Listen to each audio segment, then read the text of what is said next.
मैं फिर कभी कुछ और नहीं मांगूंगा। मैं कसम खाता हूं मां। बच्चों के रूप में हम सभी ने इसे एक बिंदु पर कहा है।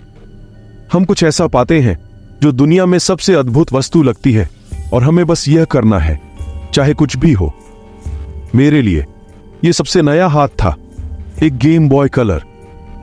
यह 6 साल की उम्र के लिए सबसे खूबसूरत चीज थी, खासकर जब मेरे सभी दोस्त अपने हो रहे थे। 4 भाइयों और बहनों के साथ बढ़ते हुए और विशेष रूप से अच्छी तरह से बंद नहीं होने पर मेरे माता पिता ने अपना सर्वश्रेष्ठ प्रदर्शन किया, लेकिन हमने ज्यादातर समय पाने के लिए संघर्ष किया। उन्होंने हमें आराम और खिलौने देने की पूरी कोशिश की, लेकिन नए इलेक्ट्रॉनिक्स सवाल से बाहर थे। नरक। हम अभी भी एक पुराने टेलीविजन पर काम कर रहे थे जो अभी भी खरगोश के कानों का उपयोग करता था। मैं हम में से 5 में सबसे छोटा था, तो इसका मतलब है कि मुझे भी बहुत कुछ करना है। मुझे इसकी आदत थी, लेकिन फिर भी मेरे भाई बहनों के लिए कुछ नाराजगी थी और निश्चित रूप से गेम बॉय कलर के लिए भीख मांगी। उन्होंने कहा कि वे अपना सर्वश्रेष्ठ प्रदर्शन करेंगे, अपने दिलों को आशीर्वाद देंगे। मेरे जन्मदिन के कुछ समय बाद मेरी मां और पिताजी ने मुझे एक बॉक्स भेंट किया। मैं हैरान था, लेकिन उन्होंने कहा कि उन्हें कुछ ऐसा मिला है जो वे जानते थे कि मैं बहुत बुरी तरह से चाहता था और मैं अच्छा था। बॉक्स में घुसते ही मेरा दिल उत्साह से भर गया, लेकिन मेरे पेट के गड्ढे में डूब गया। यह गेम बॉय कलर नहीं था। एक हैंडहेल्ड के लिए यह खराब बहाना एक बुरी तरह से दुरुपयोग मूल गेम बॉय था। ऐसा लग रहा था कि इसे काट लिया गया था और कोनों में किसी चीज से पिघल गया था, साथ ही साथ दाग भी गया था। ऊपर एक अजीब कैमरा अंदर डाले गए कारतूस से बाहर निकल गया। जब मैंने इसे उठाया तो इसने गेम बॉय कैमरा पढ़ा। वे किसी तरह इसे भद्दे छोटे प्रिंटर के साथ खोजने में कामयाब रहे। लुप्त होती प्रिंटर पेपर के साथ पूरा करें। आप देखते हैं, डैडी और मैंने इसे गैराज बिक्री पर पाया। यह बिल्कुल वैसा ही है जैसा आप चाहते थे। यहां तक कि तस्वीरें लेने के लिए एक छोटा सा कैमरा भी है। उन्होंने कहा, मैं जितना उत्साहित था उससे कहीं अधिक उत्साहित हूं। मुझे यकीन नहीं है कि यह तथ्य था कि यह पहली चीज थी जो मुझे पहले कभी दी गई थी, और यह अभी भी किसी के कबाड़ का इस्तेमाल किया गया टुकड़ा था, या यह कि उन्हें कोई वास्तविक विचार नहीं था कि मुझे क्या चाहिए था, या शायद उनके पास था और बस फैसला किया कि यह बहुत अधिक था, इसलिए एक प्रतिस्थापन पर्याप्त होगा और मुझे कभी भी अंतर नहीं पता होगा। लेकिन मेरी पूरी निराशा में, जब से मैं एक बच्चा था, मैंने सबसे खराब टेंट्रम को फेंक दिया। मैंने बॉक्स को जमीन पर फेंक दिया और अपनी आंखों को रोया, चिल्लाते हुए कि वे कैसे भयानक थे और मैं यह नहीं चाहता था और मुझे अपना गेम बॉय कलर चाहिए था। खैर, आप सोच सकते हैं कि यह कैसे निकला। मुझे अपने सभी भाई बहनों के सामने अपने पिता से एक अच्छी हुपिंग मिली और कृतज्ञता पर एक लंबा व्याख्यान, और वे कितनी मेहनत करते हैं।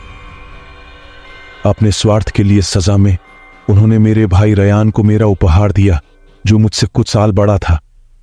मैं बहुत गुस्से में था, मुझे परवाह नहीं थी और इस बात से छुटकारा पाने के लिए खुश था। रयान वह झटका था, मुझे इसके बारे में अंतहीन रूप से चिढ़ाया। इसके कुछ दिनों बाद ही उन्होंने कैमरे का पता लगाया और उस पर छपाई की।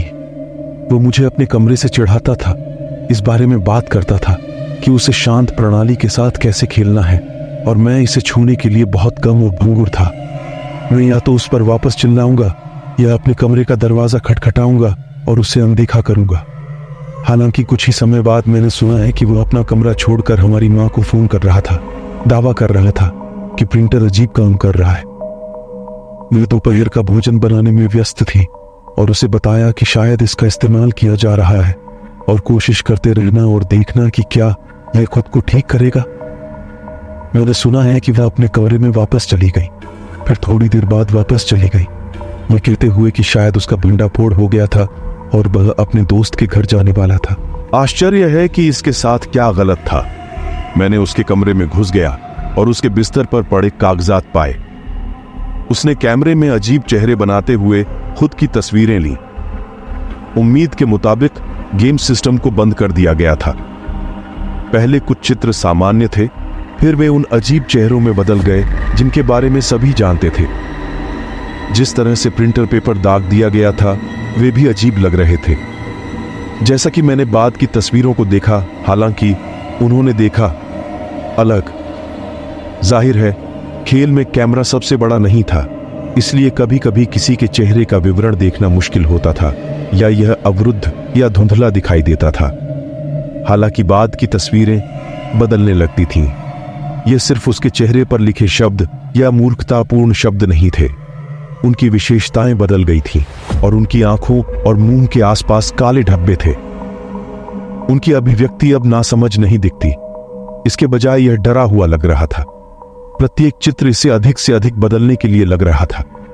आखिरकार चित्र बदल गए, जहां यह भी नहीं दिखता था कि वह अब कैमरा पकड़े हुए था, लेकिन यह कि कोई उसकी तस्वीर ले रहा था। वह दूर दूर तक गया और दूर दूर तक ऐसा लग रहा था कि एक भयानक कहानी सामने आई है। यह रयान को कैमरे से भागते हुए दिखा रहा था। आखिरी तस्वीर में रयान के चेहरे को आधा गायब दिखाया गया था। उसके सिर के किनारे से गहरे रंग के पिक्सल निकले थे और जमीन पर पड़े थे। मुझे नहीं पता था कि क्या सोचना है। मुझे यह भी नहीं पता था कि छोटा कैमरा इस तरह की चीजों में सक्षम था। इसने मुझे बहुत डराया और मैं बिस्तर से कूद गया और अपनी तस्वीरों के बारे में बताते हुए अपनी मां के पास गया। उसने मुझ पर विश्वास नहीं किया और मुझे गुस्सा आया कि मैं अपने व्यवहार के बाद इसके साथ खेल रहा हूं। उसने मुझे डांटा और मुझे अपने कमरे में वापस भेज दिया। हालांकि मैं गुस्से में था। मुझे आश्चर्य हुआ कि उस गेम बॉय के साथ क्या गलत था। उस रात जब रयान रात के खाने के लिए घर वापस आया तो मुझे बहुत राहत मिली। वह ठीक लग रहा था और उस रात के बाद मैंने खुद को आश्वस्त किया कि यह सिस्टम के साथ एक समस्या रही होगी, क्योंकि यह बहुत पीटा गया था, किसी तरह की त्रुटि। कुछ समय बाद सप्ताह में रयान ने फिर से तस्वीरें लेने की कोशिश की। मैंने सुना है कि वह इसे कबाड़ का एक टुकड़ा कहता है और फिर इसे एक दराज में चक देता है। उसने उन सभी तस्वीरों को फेंक दिया जो उसने कचरे के डिब्बे में ली थी। मैंने सप्ताह के बाद तक गेम बॉय और कैमरे के बारे में ज्यादा नहीं सोचा। मैं अपने कमरे में रंग रहा था जब मैंने बाहर से एक भयानक चीख सुनी और ब्रेक की आवाज को रोक दिया। तुरंत हम सभी कूद गए और बाहर भाग गए कि क्या हुआ था हमारे पड़ोसियों के साथ।